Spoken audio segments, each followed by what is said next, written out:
We expect to see inflation go up in 2018 relative to where it is today. There's a number of factors that lead us to this higher inflation forecast for 2018. On the micro basis, one of the reasons inflation has been low this year is a one-off repricing of cell phone and wireless data plans.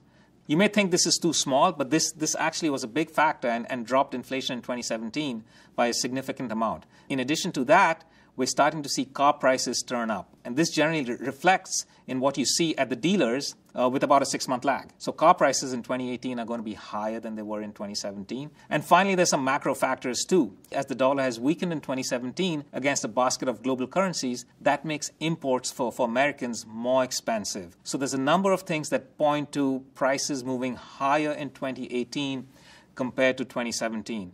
We also think there's some risk to the upside around this. It looks like parts of the Donald Trump agenda will be enacted, including fiscal stimulus and tax cuts in 2018, that on the margin should lead to higher inflation rather than lower.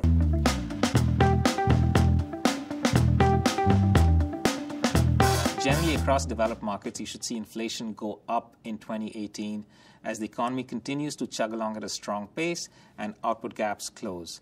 The leader in this will be the United States. Surprisingly, we see inflation going up in Japan as well, as unemployment is at historical lows and the economy is doing pretty well.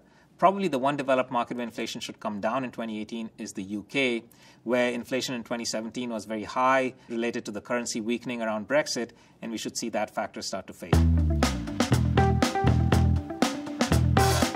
There's a number of ways to protect against inflation. In the bond market, the most obvious way is to buy TIPS or Treasury inflation-protected securities. These are bonds issued by the U.S. government whose price goes up with inflation. Another way is to buy bonds related to the housing sector. As inflation goes up, generally real estate prices should be going up too. Another way is to buy bonds that are sensitive to inflation-related sectors. Bonds that are related to the housing market, like mortgage-backed securities, should also do okay in a time of rising inflation.